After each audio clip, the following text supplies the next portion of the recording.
Last night, I went to a celebration of life for a good buddy of mine.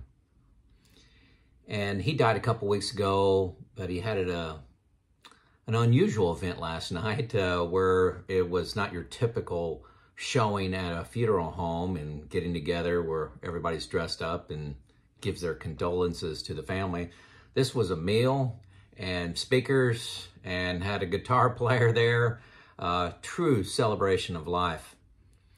And just want to reflect on that a little bit for you. Anything I learned, anything I walked away from, and what I'm thinking about here today. I knew Bill the most through retirement. And although I worked with Bill for 32 years, he was in a different department. I knew who he was. But Bill started a group with a couple other people called the Rats, Retired Alcoan Think Tank. Alcoa is the company I worked for.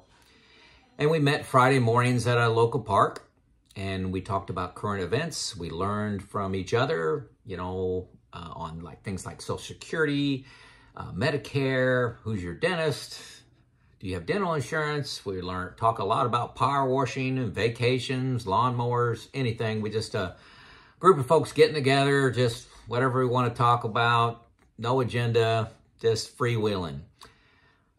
Bill was one of the founding members of that group. He died at 82 years old.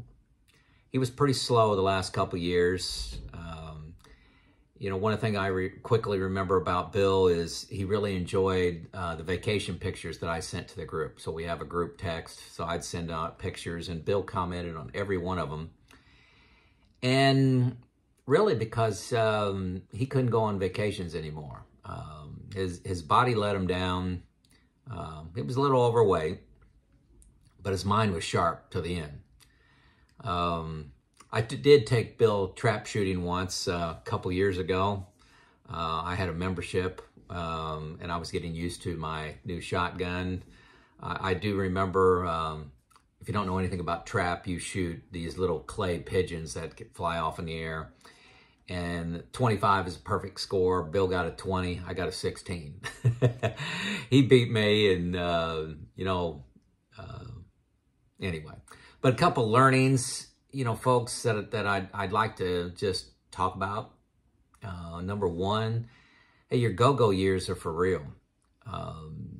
That's the time between now and maybe 75. And these are my ages that I use, 75 years old. That's when you're really able to do whatever you want. Climb a mountain, swim that ocean, whatever you want to do physically. And chances are you're going to slow down after that. And that's really what happened to Bill. You can plan on being active in your 80s, but the odds aren't too good that you're going to be there. Now, you can control your nutrition, control your exercise, have a little luck, maybe. At the celebration of life, a couple points that stuck with me is, one is service to others. You know how good a man is when he does things when nobody's looking and for no favor in return. There were about 10 speakers last night, 8 friends and neighbors, and just 2 co-workers. He was considered the mayor of his subdivision. Maybe there were 20 houses in the subdivision. Anytime there was a tree down or snow to be removed or one of the street lamps was out, he fixed it. He had a strong electrical background. If somebody's hot water heater went out and they were kind of panicked and they needed to go to work, he would handle it for them. He would address it. And he was a project manager. He can, from an engineering standpoint, he could break a problem down and solve it. He'd leave you the bill. But he did whatever he could for the subdivision. I don't know if he was the mayor, that's what they called him, or the handyman of the subdivision. He hunted and fished with lifelong friends, people he's known for 40, 50 years. One of the big things that he did, and he talked to me about this, was he was in a high school class of 1960. So He was 18 years old in 1960. He organized a scholarship from the class. So he went out to his classmates and raised money, and they raised $250,000 that they're giving away in scholarships perpetually. That means based on the income that it generates, they're passing out scholarships. 14 kids have received that so far. They're going to college, you know, a little bit more, let's say with less loans probably, but just good work that'll, you know, Bill started that, and that'll go on for 100 years. He was a man of few words, but he's not at all like me. I know you're laughing. So you better listen. When Bill talks, he'll just say like 5 words, and it's well thought out and to the point, to the heart of the matter. A couple people talked about him as a work boss. He protected his employees and would take a bullet for them. You know, he'd call them into the office, close the door. If they really screwed up, he'd say, "You screwed up, don't do that again." That'd be the end of the speech. "You screwed up, don't do that again. I got you covered. Don't worry about it, move on. I've got all interference for you. Any problems, they're gonna have to come through me."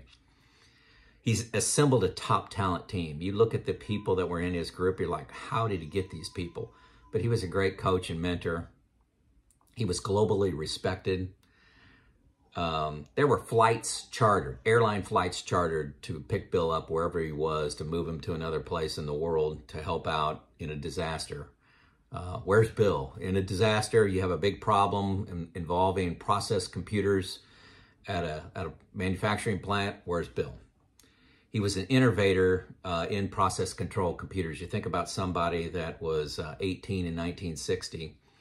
One example was given that he was sought out by NASA, gave a presentation to NASA on process computers when they were developing the space shuttle program.